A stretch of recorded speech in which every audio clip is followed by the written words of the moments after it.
Ekranimiz markazida turgan mana bu rasmga qarang. Bu nimani ifodalayapti? Bu shajarani ifodalayapti. Shajara haqida eshitgan bo'lsangiz kerak. Demak, shajara bu sxematik ko'rinish bo'lib, asosan o'sha avlod va ajdodlarning o'zaro bir-biriga qanday bog'langanliklarini, qarindoshlik aloqalarini ko'rsatib turadi. Shajara orqali biz odatda oila ichidagi xususiyatlarni meros bo'lib o'tishini o'rganishimiz mumkin. Shuningdek, shajara xususiyatlarining, ya'ni turli xil xususiyatlar bo'lishi mumkin, oilaga xos bo'lgan ana shu xususiyatlarning genetikasini o'rganishda. Shuningdek, mana misol uchun mana bu o'rta avlod deb oladigan bo'lsak, mana bu avlodni. Ana shunda tepa avlod, ya'ni ajdodlari qanday bo'lgan va shu o'rta avlod asosida esa kelajakda bo'ladigan avlodlari qanday bo'lishi mumkinligi haqida ma'lum bir boshlang'ich xulosalarni chiqarishimiz mumkin. Mana buning uchun keling shu shajarani avvalambor tushunib olaylik. Mana masalan, dumaloq shaklda berilgan holatlarni biz demak ayol kishilar deb qabul qilamiz. Demak, dumaloq shakldagilar bu ayol kishini bildirib turadi. Mana bu ayol kishi, demak mana bu ham, mana bu ham ayol kishi, bu ham, mana bunisi ham to'rtburchak. Kvadrat ko'rinishda berganlari esa bu erkak kishini bildirib turibdi. Ana endi ichi bo'yalganlari bu qaysidir xususiyat borligini bildirib turadi. Mana bu demak ayol kishida qanaqadir xususiyat bor, shu oilaga xos bo'lgan, bu to'rtburchakda ham, mana bunda ham, bularda ham oilaga xos bo'lgan xususiyat. Keling shu xususiyatni bu yerda sepkil deb olaylik, ya'ni yuzda bo'ladigan kichkina dog'chalari, ana shu dog'chalari, ya'ni sepkilni shu oilaga xos bo'lgan xususiyat deb olaylik. Ana endi bu shunchaki fenotipni ifodalayapti, ya'ni tashqi ko'rinishni ko'rsatyapti. Endi ularning genotipi qanday? Uni hali biz bilmaymiz. Keling shu genotipni o'rganishni ko'rib chiqamiz. Keling buning uchun shajarani yana chuqurroq tahlil qilaylik. Mana bu demak chiziq, gorizontal chiziq bu er-xotinlikni bildirib turadi. Demak, mana shu 1 bilan 2 individi, demak bularni individ deb oladigan bo'lsak, ya'ni ikkita erkak va ayol o'zaro demak turmush qurishgan.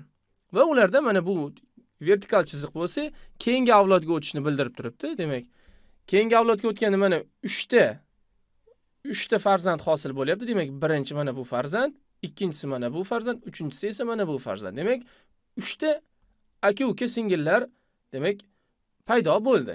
Mana bular esa demak, keling aka-ukalarni belgilab qo'yaylik. Mana bu demak bu va bunisi hamda bunisi.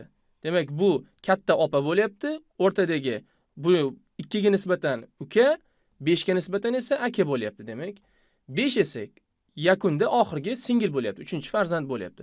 Unda mana bu 1, 4, 6lar esa demak 1, 2 ning turmush o'rtog'i, bu ammo bu 1 bilan 2 ning farzandlari hisoblanmaydi. Demak 1, 4, 6 bu demak ularning juftlari hisoblanadi. Bir masalan erkak bu yerda 4, mana bu 3 ning ayoli turmush o'rtog'i, 6 esa o'z navbatida demak 5 ning turmush o'rtog'i bo'ladi, erkak kishi bo'ladi. Bu esa ularning farzandlari. Demak 1 mana bu yerdagi birinchi avlodni bildirib turibdi, 2 ikkinchi avlod, 3 esa uchinchi avlodni bildirib turibdi. Ana endi mana bu yerda shu xususiyat autosomal dominant xususiyat hisoblanadi. Ya'ni sepkillarning bo'lishi autosomal dominant xususiyat. Bu nima degani? Autosomal dominant xususiyat degani. Autosomal degani odatda mana biz bilamiz, xromosomalar, inson xromosomasi 23 juft bo'ladi. Keling mana bu xususiyatlarni qisqartirib shunchaki X deb qo'yamiz. Demak, autosomal degani nojinsiy xromosomaga bog'liq bo'lganligini bildirib turadi. Biz bilamiz, demak 23 juft xromosoma bo'ladigan bo'lsa, ana shu 23 juft xromosomaning bir jufti jinsiy xromosomalar hisoblanadi. Qolgan 22si esa demak aynan shu qolgan nojinsiy xromosomalar 22 tasi aynan shu xususiyatni o'zida tutsa, ya'ni sepkilli xususiyatini o'zida tutsa, demak bu holat autosomal dominant xususiyat deyiladi. Dominant deganda esa biz katta harflar bilan belgilaymiz. Masalan, sepkil xususiyatini katta harf bilan S deb belgilab oladigan bo'lsak, shunda resessiv holati esa demak mana kichik S bilan belgilab olamiz. Keling endi shularni genotipik jihatdan ko'rib chiqaylik. Mana S bo'lishi mumkin. Demak, dominant holat bo'lganda ikkalasi katta S va kichikna S, demak mana bu dominant, bunisi resessiv bo'lyapti. Kichkina S va katta S demak retsessiv hamda dominant. Bu aslida mana bu ikkalasi ekvivalent hisoblanadi, ammo bu nima uchun avval bunisini kichik harflisini avval yozdik va katta harflisini keyin yozganligimiz bu odatda shajara bo'ylab ota-onaning qay biridan shu xususiyat o'tganligini tushuntirishda yordam beradi. Hozircha bunga e'tibor bermay turing. Va yakunda demak 4-genotipik holat S kichkina s holatlari berilgan. Bu ikkala holatda ham demak retsessiv bo'lishini namoyon qiladi. Demak shulardan mana bu 3 holatda fenotipik jihatdan sepkil bo'ladi.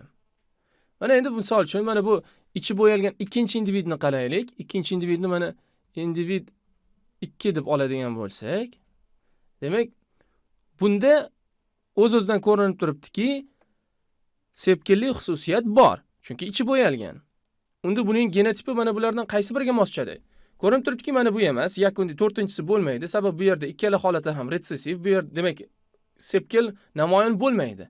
Bu yerda esa namoyon bo'lgan. Shuning uchun bu yerda yoki katta S ikkala holatda ham yoki bittasi katta S, ikkinchisi esa kichkina s bo'ladi. Bularning qaysi biri xo'sh?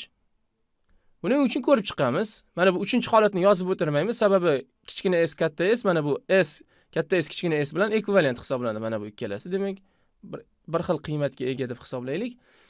Ana endi agar S holati bo'ladigan bo'lsa, misol uchun ikkinchi individda, bu degani ikkala xususiyat, ikkala xromosomada ham demak dominantlik namoyon bo'lyapti. Bu degani barcha farzandlari aynan mana shunday dominant bo'lgan sepkilli xususiyatni o'zida tutadi degani. Ya'ni barcha farzandlarda sepkil namoyon bo'lishi kerak. Agar shunday bo'lsa, katta S bo'lsa. E'tibor bering, farzandlardan ikkitasi mana 3 bilan 5 sepkilli xususiyatga ega, ikkida esa yo'q. Demak, bu ikkalasi ham dominant, ya'ni gomozigota bo'lgan holat emas ekan. Shunday ekan, bu heterozigota holat bo'ladi. Mana bunga to'g'ri keladi. Mana bu demak gomozigota holati mos tushmadi. Demak, heterozigota mana S holatlarini belgilab oldik. Endi otasini ko'rib chiqadigan bo'lsak, mana bu erkak kishini ko'rinib turibdiki, bu yerda ichi bo'yalmagan, demak bu yerda retsessiv holatda bo'lyapti. Demak, kichkina s va kichkina s. Ana endi qolgan avlodlarning fenotiplarini va genotiplarini esa keyingi darslarimizda yana ko'rib chiqamiz. Agar siz o'zingiz qiziqayotgan bo'lsangiz, mustaqil o'rganishingiz mumkin.